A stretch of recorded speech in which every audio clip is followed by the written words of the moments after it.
अन्नदाता, पग पग पर है संग तुम्हारे अन्नदाता। लहू किसानों का बन के पसीना सींचता है धरती का सीना। मेहनत का तेरी हक दिलवाने, नई तकनीक नई खोज बताने। पशुधन को गुणवान बनाना, पौध सुरक्षा को सिखलाना, खेती के सब गुर समझाने, भारत का सरताज बनाने। आठों पहर है संग तुम्हारे अन्नदाता, अन्नदाता। नमस्कार, मैं हूं आपके साथ निदा अहमद। आप सभी दर्शकों का अन्नदाता कार्यक्रम में स्वागत करती हूं। हर रोज की तरह कार्यक्रम में लेकर आई हूं खेती बाड़ी से जुड़ी हुई बहुत सी लाभकारी जानकारियां। तो चलिए सबसे पहले देखते हैं क्या है विशेष आज के कार्यक्रम में। ग्रीष्मकालीन लौकी, कद्दू, गिलकी की फसलों कीट व रोगों का प्रकोप और नियंत्रण। आंवले की कैंडी बनाकर ले रहे अच्छी आय, एक सफल किसान से मुलाकात। मौसम पूर्वानुमान रिपोर्ट के आधार पर किसानों को कृषि सलाह।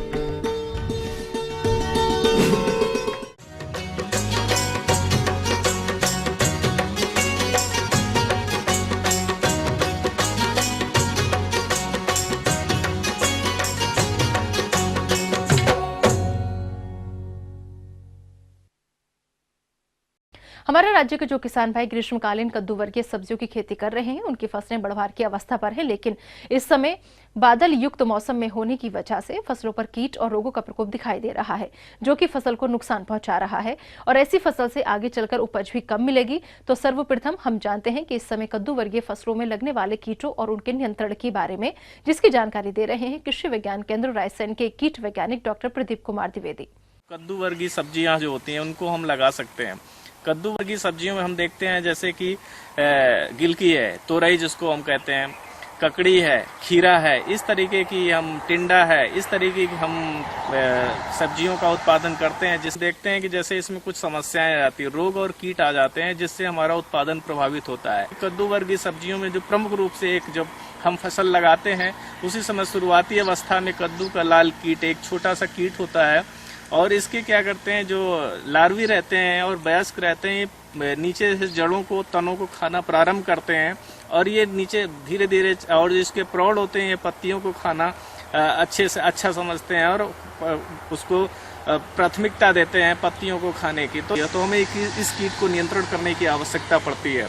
तो इस कीट के नियंत्रण के लिए जैसे कार्बेरिल डस्ट आती है, इसको हम 20 किलोग्राम प्रति हेक्टेयर के हिसाब से हम दवा का इस्तेमाल करेंगे तो हम इस कीट पे नियंत्रण पा सकते हैं। जैसा कि फिर हम दूसरा कीट देखते हैं, जैसे हमारी फसल बढ़ने लगती है तो जैसे कि माहू कीट है, ये माहू कीट भी हमारी इस फसल को बहुत ज़्यादा प्रभावित करता है और हमारा उत्पादन प्रभावित होता है। ये माहू कीट बहुत छोटे छोटे कीट होते हैं और पत्तियों पर बैठ करके पत्तियों की निचली सतह पे और ऊपरी सतह पर, तनों पर, कोमल भागों पे, सारी जगह ये बैठ करके पूरे पौधे पे, उन पत्तियों से पूरे पौधे से रस चूसते रहते हैं और रस चूसने से हमारा पौधा क्या होता है, सिकुड़ने लगता है और धीरे धीरे पौधा हमारा कमजोर हो जाता है। अगर इस हम कीट को नियंत्रण नहीं करते हैं तो हमारा उत्पादन बहुत ज़्यादा प्रभावित होता है। तो इस कीट के नियंत्रण के लिए जैसे कि इमिडाक्लोपिड 17.8 SL 15 लीटर की टंकी में यानी 0.3 ml प्रति लीटर के हिसाब से, यानी 15 लीटर की टंकी में हम 5 ml हम दवा का इस्तेमाल करेंगे तो हम इस कीट पे नियंत्रण पा सकते हैं। अब हम इसके बाद चलते, जैसे जैसिड एक कीट आता है। जैसिड कीट भी ये क्या करता है, ये रस चूसक कीट होता है। इसके जो वयस्क होते हैं और इसके जो शिशु होते हैं, ये भी पत्तियों से और कोमल भागों से पौधे से रस चूसते हैं और जब रस चूसते हैं तो उसमें फल और फूल आने की जो संभावनाएं हैं वो समाप्त हो जाती हैं और उससे हमारा उत्पादन जो है प्रभावित होता है। तो हम इस जैसिड के नियंत्रण के लिए जैसे थायोमेथाक्सम दवा आती है 25 WG की, इसकी हम 125 ग्राम मात्रा प्रति हेक्टेयर के हिसाब से हम इसको इस्तेमाल करेंगे। 500 से 600 लीटर पानी में घोल बना करके छिड़काव करते हैं तो इस कीट पे हम नियंत्रण पा सकते हैं। जितनी भी कद्दू वर्गीय सब्जियों में जो फल मक्खी बहुत ज़्यादा प्रभावित करती है, ये क्या करती है, फलों के कोमल भागों पर शुरुआती अवस्था में ये अंडे दे देती है और अंडे, ये जब कोमल फल रहता है तो उसके अंदर अंडों से मैगट निकल आते हैं और वो मैगट क्या करते करते हैं, फल को अंदर से उसको खाना प्रारंभ करते हैं और बाद में वो फल सड़ जाता है, फल कुरूप हो जाता है, फल टेढ़ा हो जाता है, जिससे हमारा बाजार मूल्य नहीं मिल पाता है और उत्पादन हमारा प्रभावित होता है। तो इसको हम क्या करते हैं, एक तरीके का ट्रैप है, इस ट्रैप का हम इस्तेमाल करते हैं। से इसमें हम इथाइल अल्कोहल 6 ग्राम और इसके बाद में 4 ग्राम इसमें हम क्यूलोर का इस्तेमाल करते हैं और 1 ग्राम इंसेक्टिसाइड जैसे कि क्लोरपाइरिफास है या मैलाथियन, इस दवा का हम इस्तेमाल करते हैं। तो वो उसके अंदर हमारे कीट सब आकर के एकत्रित हो जाते हैं, इकट्ठे हो जाते हैं, जिससे आगे आने वाली जो संतति है वो समाप्त हो जाती है। तो इस कीट का नियंत्रण कर सकते हैं। यह हम ट्राइजोफास या क्लोरपाइरिफास दवा 1 ml प्रति लीटर के हिसाब से घोल बनाकर छिड़क लेंगे तो इस मक्खी से हम नियंत्रण कर सकते हैं। किसान भाइयों, अंत में हम आपसे यही कहेंगे कि जो भी हमारे द्वारा बताई गई तकनीकी है, इसका आप इस्तेमाल करेंगे तो निश्चित रूप से कद्दू वर्गीय फसलों से जायद के मौसम में आप अच्छे से अच्छा उत्पादन ले सकते हैं। इसके अलावा इस समय इन फसलों में कौन कौन से रोग लगते हैं और उनका नियंत्रण किस तरह से करना है, इस बारे में सुझाव दे रहे हैं कृषि महाविद्यालय बिलासपुर के पौधरोग वैज्ञानिक RK तिवारी। देखिए, कद्दू वर्गीय जो फसल लगी हुई है उसमें 2 बीमारियां मुख्यतः आती हैं। एक तो भभूतिया रोग आता है, पाउडर मिल्ड्यू जिसको बोलते हैं, और दूसरा आता है डाउनी मिल्ड्यू। दोनों बीमारियां इसमें कद्दू वर्गीय में आती हैं। केवल इनके आने का जो समय है और मौसम के हिसाब से दोनों बीमारियां अलग अलग मौसम में आती हैं। अभी जो मौसम है, जैसे हल्की सी पानी भी गिरा है, बरसात भी है हल्की सी, और वातावरण में ठंडक है, ऐसी स्थिति में जो डाउनी मिल्ड्यू जो रोग है वो ज़्यादा फैलता है। और इसमें किसान भाई देखेंगे कि ऊपर की पत्तियों में जो पीले रंग के बीच बीच में पीले पीले धब्बे हो जाते हैं। और जब किसान भाई उसको पलटा के देखें तो जो पीला वाला भाग है वहाँ पे बैगनी रंग का या धूसर बैगनी रंग का जो फफूंद है वो नज़र आता है उसमें। तो ये तो डाउनी मिल्ड्यू के लक्षण है जो पत्तियों पे दिखाई देते हैं। नई पत्तियों पे भी आते हैं, पुरानी पत्तियों पे भी आते हैं, और जैसे जैसे ये फैलते हैं पूरी पत्ती पीली हो जाती है और इससे जो हानि है वो काफ़ी होती है। डाउनी मिल्ड्यू बीमारी जो है उसके नियंत्रण के लिए हमें कॉपर फंजीसाइड जो है उसका इस्तेमाल करें। कॉपर फंजीसाइड में जैसे ब्लाइटॉक्स 50 है, कॉपर ऑक्सीक्लोराइड है, ये 2.5 ग्राम 1 लीटर पानी के हिसाब से छिड़काव किया जाता है इसका। एक और दवाई है जिसमें मेटालैक्सिल और मैनकोजेब दोनों एक साथ हैं और उसकी मात्रा 1 ग्राम है 1 लीटर पानी के हिसाब से। तो ये 3 दवाइयाँ में से जो भी दवाई उपलब्ध हो किसान भाई अगर डालें तो उनको डाउनी मिल्ड्यू से नियंत्रण मिलेगा। तो ये तो डाउनी मिल्ड्यू के बारे में हो गया। पाउडरी मिल्ड्यू ठीक इसके विपरीत है। उसके लिए टेम्परेचर जो है लगभग 28 से 30 डिग्री सेल्सियस के आसपास होना चाहिए। ज़्यादा ह्यूमिडिटी ना हो, 50 से 60% अगर ह्यूमिडिटी है तो इस बीमारी के लिए काफ़ी है। और इसके जो लक्षण है वो ऊपर वाली पत्तियों के ऊपर वाले भाग में दिखाई देते हैं। पत्तियों के ऊपर भूरा और या सफ़ेद रंग का जो पाउडर है वो पूरे पत्तियों पे जमा हो जाता है। पहले तो पैचेज में ये पाउडर दिखाई देता है, उसके बाद पूरी पत्ती में कवर कर लेता है। फूल पे भी आता है, फूल पे आता है तो इसमें फल नहीं लगते। फल में आता है तो फल जो छोटी अवस्था में ही फल जो है उसमें चारों तरफ से पाउडर जमा हो जाता है जिससे फल भी सूख जाता है।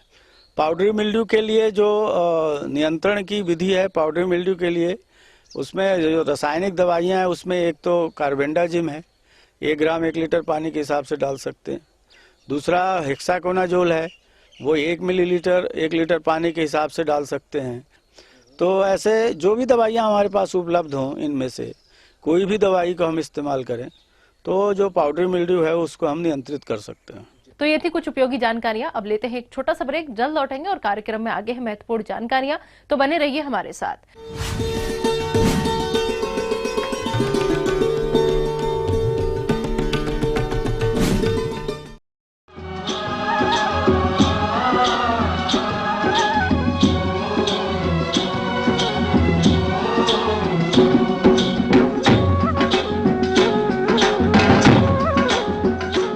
ब्रेक के बाद एक बार फिर से आप सभी दर्शकों का अन्नदाता कार्यक्रम में स्वागत है। बढ़ते हैं अगली प्रस्तुति की।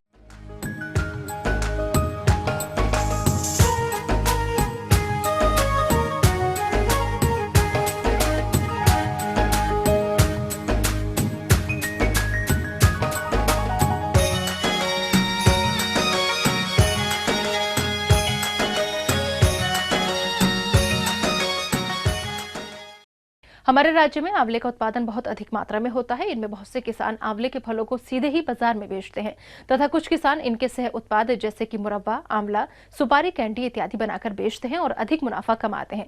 तो आइए जानते हैं कैंडी बनाने की तकनीक और उसके लाभ के बारे में, जिसकी जानकारी दे रहे हैं राजस्थान के गाँव किरतपुरा के एक प्रगतिशील किसान कैलाश चौधरी। मैं जैविक खेती करता हूँ। जैविक खेती में हॉर्टिकल्चर क्रॉप में आंवला, एलोवेरा, जामुन, बेल, ऐसे 8-10 चीज़ों की मैं फार्मिंग करता हूँ और उनकी प्रोसेसिंग करता हूँ। अब मैं आपको आंवले के कैंडी के बारे में बताऊँगा। आंवला फ्रेश आता है तो इनको हम पानी के स्टोरेज में कर लेते हैं इकट्ठा, जिससे धुल भी जाता है ये, और ये हफ्ते 10 दिन आराम से इसमें सुरक्षित रह जाता है। इनको निकालने के बाद में हम ग्रेडिंग कर लेते हैं। ग्रेडिंग करने के बाद में जो मोटा आंवला होता है उसको उबालते हैं। अपने भट्टियां हैं, बॉयलर है, गैस की भट्टियां हैं, ऐसे 6-7 वो हैं स्पॉट अपने बॉईल करने के। बॉईल करने के बाद इनको ठंडा करते हैं। आंवले को वो टंकियां बना रखी हैं ये आरसीसी की टाइल्स लगा के। उसके बाद में ठंडा होने के बाद में इनकी सेगमेंट फांकों को अलग अलग करते हैं, क्योंकि वो फांके कैंडी का मतलब ये अलग अलग उसकी सेगमेंट, और वो उनको फिर स्वीट करके वो ड्राई फ्रूट की तरह हो जाती हैं। तो अभी तो ये बॉईल करके और ये सेगमेंट अलग किया है, फिर इनको धोएंगे। धोने के बाद में शुगर सिरप में डालेंगे और ये हफ्ते भर में मीठी हो जाएंगी। कैंडी बनाने के लिए आप चीनी की चाशनी किस प्रकार से तैयार करें ताकि आपको अच्छी गुणवत्ता युक्त कैंडी प्राप्त हो सके और अधिक आय प्राप्त हो सके? इन भट्टियों में शुगर सिरप तैयार करते हैं हम। चाशनी पहले 50 ब्रिक्स की तैयार करते हैं। शुगर सिरप के साथ इनको भिगो देते हैं, डिप कर देते हैं, और ये 50% की शुगर सिरप है और ये इसमें 3-4 दिन इसमें रखते हैं तो ये काफ़ी चीनी अंदर सोख लेते हैं और आधे मीठे हो जाते हैं। इसके बाद में इनको निकाल करके और 80 ब्रिक्स की चाशनी में दूसरे ड्रम में पलट देते हैं। इन ड्रमों में हमने मोटी चाशनी करके डाली हुई है और इनमें 4-5 दिन इसमें रहेगा ये कैंडी, और फिर ये 8-10 दिन में बिल्कुल मीठी हो जाती है। मीठी होने के बाद में इनको बांस की छाबड़ियों में झाड़ लेते हैं। झाड़ने के बाद चाशनी नीचे निकल जाती है। कैंडी बनाने के लिए आपको आंवल के फलों को सुखाना बहुत जरूरी है, लेकिन आप उन्हें धूप में न सुखाएं। तो क्या है इन्हें सुखाने की प्रक्रिया, चलिए ये भी हम आपको बताते हैं। और इनको फिर झाड़ने के बाद ड्रायर, जो हमारे यहाँ सोलर टनल ड्रायर लगे हुए हैं, पॉली टनल, उनमें सुखा देते हैं। तो 4-5 दिन में वो सूख जाती हैं। उसमें सर्दियों में, गर्मियों में तो 1 दिन में 2 दिन में सूख जाती हैं। फिर उनको इकट्ठा करके मीठी बेचनी हो तो वो मीठी ऐसे के ऐसे पैक करके बिक जाती है। यदि नमकीन बनानी हो तो फिर उनमें कई तरह का मसाला मिला देते हैं तो वो चटपटी कैंडी हो जाती है। ड्रायर में जो 3-4-5 दिन बाद में कैंडी सूख जाती है वो ऐसी सेफ हो जाती है। इनकी जो इस ट्रे में हमने वहाँ से निकाल के इसमें भर ली। अब इसको 1-1 किलो की पैकिंग में, आधी किलो की पैकिंग में, 200 ग्राम की पैकिंग में, या बल्क कट्टा 40-50 किलो का ये मार्केट में दे देते हैं। यदि इनको चटपटी बनानी हो तो ये इन पे मसाला कोटिंग कर देते हैं। तो उसमें हम काली मिर्च, काला नमक, अदरक पाउडर, जलजीरा, ये सारी चीज़ें मिलाते हैं तो वो थोड़ी अलग टेस्ट बन जाता है। आजकल एक नया रिवाज और हो गया गुड़ की कैंडी, गुड़ से। बाहर वाले तो हम चीनी के बजाय उसमें गुड़ यूज़ करते हैं, गुड़ की चाशनी बना लेते हैं, गुड़ में बनाते हैं उन कैंडियों को। तो धीरे धीरे आजकल उस गुड़ का चलन भी ज़्यादा बढ़ रहा है। यदि किसान इन आंवलों के फलों की तोड़ाई करके सीधे मंडी में बेचते हैं तो उन्हें बहुत कम आय मिल पाती है, और कभी कभी तो मंडी में आंवलों की इतनी आवक हो जाती है कि इनको औने पौने दाम में बेचना पड़ता है। लेकिन यदि किसान इसका सह उत्पाद के रूप में कैंडी बनाकर बेचते हैं तो इन्हें अच्छी आय प्राप्त होती है, जैसा कि ये किसान भी कैंडी बनाकर अच्छी आय ले रहे हैं। आंवला यदि सीधा बेचे किसान फल को तो इतनी पैदावार पैसा नहीं आता जितना उसकी वैल्यू एडिशन कुछ प्रोडक्ट बना के बेचे तो उसको वो ज़्यादा कमा सकता है, उसके घर वालों को काम मिल सकता है और एक कुटीर उद्योग शुरू हो सकता है। मैं कैंडी के बारे में बताता हूँ। ये कैंडी ये समझिए कि हम 150 से लेकर 200 रुपये किलो तक बेचते हैं, जो अलग अलग बल्क के हिसाब से, छोटी पैकिंग के हिसाब से, चटपटी के हिसाब से। और इसमें क्या है कि 40% तो इसमें आंवला है, 40% जो इसमें ये सेगमेंट है वो 40% है। अपना इसमें 60% चीनी सोखी हुई है इन्होंने। ये टोटल वेट 1 किलो में आपको 400 ग्राम तो ये फांके होंगी और 600 ग्राम चीनी होगी। अब 1 किलो या 100 किलो अपना आंवला लेते हैं तो उसकी उबालने के बाद 70 से 75 किलो फांके निकलती हैं, 25 किलो उसकी घुटली वगैरह निकल जाती है। उसको फिर अपन चीनी लगाएं तो तकरीबन 100 किलो के आसपास चीनी लगती है उस 75 किलो में 2 बार में। और ये सुखाने के बाद इनका टोटल जो वेट हो वो लॉस होने के बाद ये समझिए कि 30% इसका टोटल वजन बैठता लॉस होता है और 65 से 70% इसकी रिकवरी आ जाती है। ये मैं ये मानता हूँ कि जो छोटा आंवला होता है ना, देसी आंवला जिसको छोटे आंवला बोलते हैं, उसका ये समझिए 4-5 रुपए प्रति किलो रेट मिलता है, 4 से 5 रुपए, 400-500 रुपए। और जो मोटा आंवला, हाइब्रिड मोटा आंवला आ गया, वो बिकता है अपने 10 से 12 रुपए किलो। 100 किलो आंवला लिया, 100 किलो चीनी ली अपन ने, तो 1000 रुपये अपन मोटे आंवले का माने, 3500 रुपये चीनी का माने, 4500 रुपये तो ये हुआ। और 1500 रुपये अपने प्रोसेसिंग लेबर, ये गुटके वगैरह ये मान लें तो 6000 रुपये लागत आई। तो ऐसा सारा करें तो ये 6000 रुपये में 100 किलो आंवले की कैंडी बन जाती है। और इसकी रिकवरी आती है तकरीबन 65 से 70 किलो। 65-70 किलो को अपन 150 रुपये से भी बेचें तो 10,000 रुपये का ये बिकता है। और ये 10 से 11,000 रुपये के बीच में इसकी 65 से 70 किलो कैंडी फाइनल बनती है इसमें, और ये आराम से बिक जाती है। किसान ये समझिए कि 6,000 की लागत लगाएगा तो 10,000 रुपये 11,000 रुपये आराम से कमा सकता है। और आजकल बड़ा प्रचलन है, ये ड्राई फ्रूट की तरह है, सब आजकल जागरूक हो गए, उनको छुटा करके आंवला कैंडी खिलाते हैं, बच्चों को भी, बूढ़ों को भी, नौजवान भी, औरत भी, हर उम्र का ये आराम से खाता है।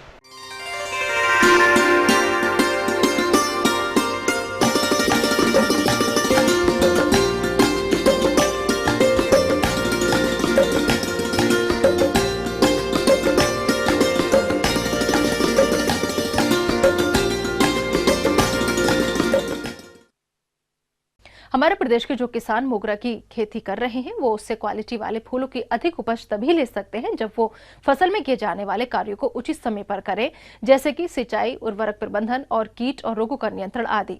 तो मोगरा की फसल में आप इन सभी कार्यों को किस तरह से करेंगे, इस बारे में सुझाव दे रहे हैं ग्राम मंगला, जिला बिलासपुर के प्रगतिशील किसान राकेश कश्यप। ये साल में 3 महीने की फसल है मात्र। अप्रैल, मई और जून 3 महीना निकलेगी, उसके बाद साल भर इसका कोई वो नहीं रहता। साल में दिसंबर से इसका सेवा चालू कर देते हैं, कटिंग, छटिंग, पानी देना, खाद, राखड़, पोटाश, यूरिया, DAP वगैरह। दिसंबर में सबसे पहले कटिंग, पानी देने के बाद कटिंग होता है। कटिंग होने के बाद निंदाई, कुड़ाई। कटिंग इसको हसिया से लेबर द्वारा, खरपतवार में इसमें क्या 15 से 20 रोज में गुड़ाई कराते हैं खरपतवार के लिए। और क्या बोलते हैं, खाद 15-15 दिन में खाद देते हैं, DAP, यूरिया। एक बार DAP यूरिया पड़ गया, दोबारा राखड़, पोटाश, यूरिया, जिंक, बोरेक्स। इसमें 75 किलो 25 डिसमिल में राखड़, पोटाश, यूरिया, जिंक, बोरेक्स सब एक में मिला के मल्टीप्लेक्स। कीटनाशक दवा का छिड़काव करते हैं 8 रोज में। जल प्रबंधन इसमें क्यारी बनी हुई है, मशीन द्वारा जब पानी पलाई होती है, हर 1 रोज के आड़ में पलता है। रेतीली ज़मीन है ना, कई प्रकार की बीमारी लगती है, जैसे कीटनाशक लगते हैं, ये जैसे ये बीमारी है, फूल सुखा देना। इनके लिए कई अलग अलग वैरायटी की दवा डालते हैं, जैसे कीटनाशक है, उसके बाद फंगीसाइड है, ये सब डालते हैं इसमें, तब कवर करके रखते हैं। हर 8 दिन में किसी समय कीटनाशक दवा पड़ी, किसी समय फंगीसाइड, ये सब मिला जुला के देते रहते हैं। 8 रोज में दवा पड़ती इसमें। मार्केट में इसका कोई फिक्स प्राइस नहीं होता। मार्केट जैसा मार्केट रहेगा, लगन के सीजन आएगा तो लगन में महंगा हो जाता है, और बाकी दिन तो वही मार्केट 3 महीने निकलेगी फसल। हर महीने में 8 रोज निकलेगा, फिर कटिंग होगा, फिर 8 रोज फसल निकलेगी। 3 महीने की फसल है, 3 बार निकलेगी। हाँ, साल में 3 बार बस निकलेगी, बाकी समय फिर ऐसी खाली रहे। तो मोगरा की फसल में आप इन सभी कार्यों को किस तरह से करेंगे, इस बारे में सुझाव दे रहे हैं। ये जो हमारा मोगरा है, इसका जो वनस्पति के नाम कहते हैं, इसको है जैस्मीन संबाग करके कहते हैं। इसको हम बेला भी कहते हैं और मोगरा भी कहते हैं, और इसके साथ साथ इसको चमेली भी बोलते हैं। तो किसान भाई जो इसकी खेती कर रहे हैं मोगरा की, तो इसके लिए विशेष चीज़ आप ध्यान रखिएगा कि जो अभी हमारा जो समय है, अब ये फूल आने का समय हो चुका है। क्योंकि अभी आप देखेंगे कि फूल आने शुरू हो गया और हमारे बाजार में भी इसका उपलब्धता बढ़ने लगी है।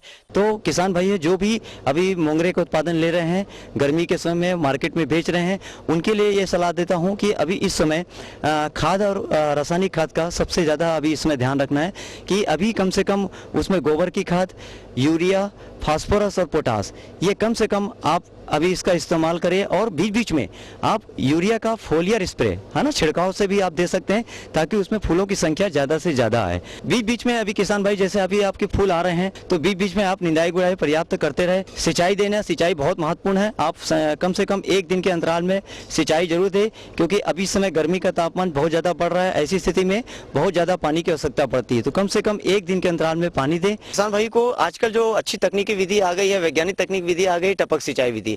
अगर हम टपक सिंचाई विधि से देते हैं तो इससे 2-3 फायदे होते हैं। एक तो खरपतवार कम आते हैं, दूसरा क्या है कि पौधे में जो जड़ में पानी है जो सीधा जड़ में पहुंच जाता है, और उसके साथ साथ क्या है कि उत्पादन पर भी अच्छा काफी इसका प्रभाव पड़ता है और बढ़ता भी है।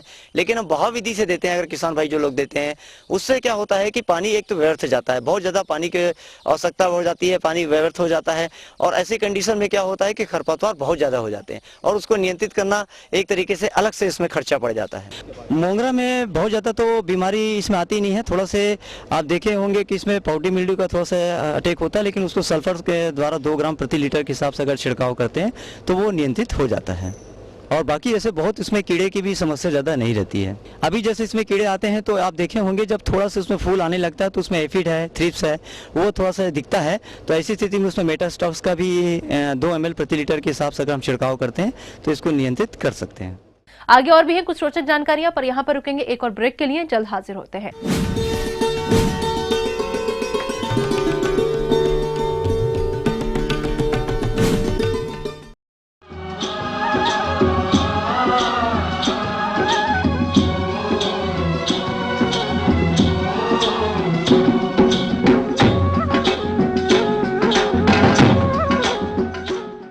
ब्रेक के बाद आप सभी दर्शकों का स्वागत है। चलिए अब रुक करते हैं अगली कड़ी की ओर।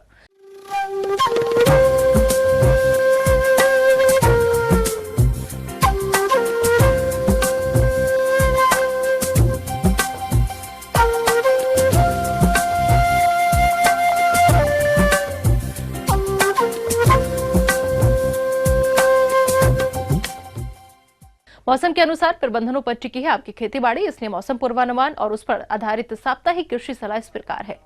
भारत मौसम विज्ञान विभाग जबलपुर, मुरैना, सीहोर, रायपुर द्वारा भेजी गई रिपोर्ट के आधार पर कृषि सलाह।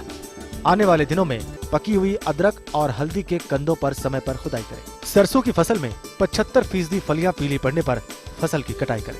गेहूं की फसल जो फूल अथवा दूधिया अवस्था में है उसमें सिंचाई करें। आम में बौर झड़ने की संभावना है। नियंत्रण के लिए निदाई गुड़ाई कर उचित मात्रा में खाद और उर्वरक दें। तत्पश्चात हल्की सिंचाई दें और आखिर में प्लानोफिक्स दवा से 3 से 5 मिलीलीटर प्रति पंप के हिसाब से मटर के आकार के फल की अवस्था पर घोल बनाकर छिड़काव करें। आम में मिलीबग के नियंत्रण के लिए गर्मी के दिनों में तने के चारों ओर मिट्टी खोदकर मिथाइल पैराथियन डस्ट 2% या 250 ग्राम प्रति पौधा दें। इसके बावजूद भी मिलीबग दिखाई देने पर मोनोकोटोफॉस दवा 40 मिलीलीटर प्रति पंप के मान के पौधे पर छिड़काव करें। ग्रीष्मकालीन सब्जियों की तैयार पौधे का रोपण करें, जैसे लौकी, गिलई, तोरई, करेला, टमाटर, मिर्च, बैंगन, भिंडी, ग्वारफली, बरबटी, तरबूज, खरबूज और ककड़ी और खीरा की बुआई करें। ग्रीष्मकालीन पुष्पों की खेती के लिए पौध तैयार करें या तैयार पौध की रोपाई करें। पशुओं को HS, FMD व BQ का टीका पशु चिकित्सक की सलाह से अवश्य लगाएं। पशुपालक और मुर्गी पालकों के लिए निर्देश है कि शाला में स्थान शुष्क एवं हवादार रखें। पशुशाला और मुर्गीशाला के फर्श पर प्रतिदिन 5 मिलीलीटर फिनाइल 1 लीटर पानी के हिसाब से मिलाकर छिड़काव करें। किल्ली जू की रक्षा मेलाथियान, क्लीनर और ब्यूटॉक्स का उपयोग करें।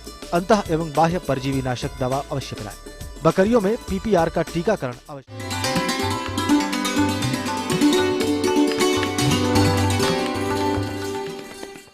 अन्नदाता हेल्पलाइन निःशुल्क फोन संपर्क सेवा के माध्यम से आपके द्वारा पूछे गए कृषि से जुड़े प्रश्नों में से एक या फिर 2 महत्वपूर्ण प्रश्न को हम अपने कार्यक्रम में शामिल करते हैं और इसी के तहत आज का चयनित प्रश्न और उसका जवाब इस प्रकार है।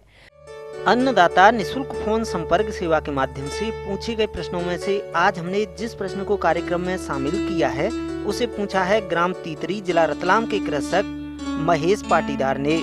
यह मेथी की फसल में लगने वाले कीट एवं रोगों के नियंत्रण पर जानकारी चाहते हैं। तो महेश पाटीदार जी, आपकी जानकारी हेतु प्रस्तुत है कार्यक्रम का यह अंश।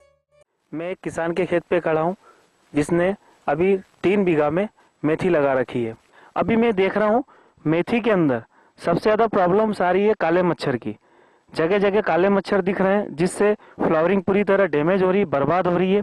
इसके लिए किसान भाइयों, काले मच्छर की रोकथाम के लिए आप प्रोफेनोप्लस साइपर 25 ml पर पंप के हिसाब से स्प्रे करिए और उसके साथ में एसिडा या इमिडा, एसिडा अगर लेते हैं तो 10 ग्राम प्रति पंप के हिसाब से और इमिडा अगर लेते हैं तो 12 ग्राम प्रति पंप के हिसाब से आप स्प्रे कर सकते हैं। अगर आपने स्प्रे कर दिया तो आपको काले मच्छर और हरे मच्छर से काफ़ी हद तक रोकथाम मिल सकती है।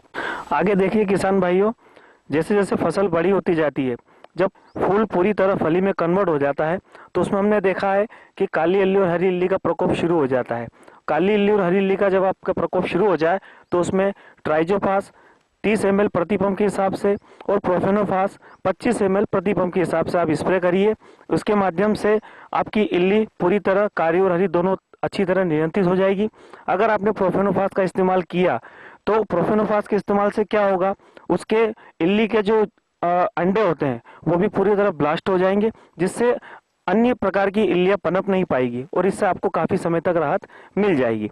आगे हम देखते हैं किसान भाइयों, इस फसल के अंदर हमें भभूतिया रोग काफ़ी परेशान करता है। भभूतिया रोग के लिए आप कार्बन डाइजिम प्लस मैनकोजेब का स्प्रे कर सकते हैं या चाहें तो सुबह जल्दी ओस जब गिरती है उस समय आप डस्ट सल्फर को भुरका सकते हैं। डस्ट सल्फर को भुरकाने से आपको 2 फायदे होंगे। एक तो आपका भभूतिया रोग काफ़ी हद तक दूर होगा, दूसरा जब ठंड ज़्यादा गिरती है तो उससे कई जगह हमने देखा है कि जलने की संभावना फसल की ज़्यादा होती है। अगर आपने डस्ट सल्फर को अच्छी तरह भुरका दिया तो कई हद तक आपकी फसल जलने से बच जाएगी। अब आइए देखते हैं कल दिखाए जाने वाले कार्यक्रम की मुख्य झलकियां। ग्रीष्मकालीन सोयाबीन की अधिक उपज देने वाले किस्मों और वैज्ञानिक तकनीक से बुआई। लाभ के लिए तुलसी की वैज्ञानिक तकनीक से खेती पर जानकारी। हम ये उम्मीद करते हैं कि आज का कार्यक्रम आप सभी दर्शकों के लिए उपयोगी रहा होगा। किसान भाइयों, अन्नदाता आपकी सेवा के लिए संकल्परत है। कृषि संबंधित समस्या और सुझावों के लिए आप हमें इस पते पर संपर्क कर सकते हैं। प्रोड्यूसर अन्नदाता, ETV Madhya Pradesh Chhattisgarh, Ramoji film city, Hyderabad 501512। साथ ही आप हमें ईमेल भी कर सकते हैं। हमारा ईमेल है anndatamp@etv.co.in। इसके अतिरिक्त आप हमें निःशुल्क हेल्पलाइन नंबर 180010084599 पर सोमवार से शनिवार सुबह 10 से शाम 4 बजे के बीच संपर्क कर सकते हैं। फिलहाल अन्नदाता की पूरी टीम को आप दीजिए इजाजत। कल फिर इसी समय आपसे होगी मुलाकात कृषि संबंधित कुछ और महत्वपूर्ण जानकारियों के साथ। नमस्कार।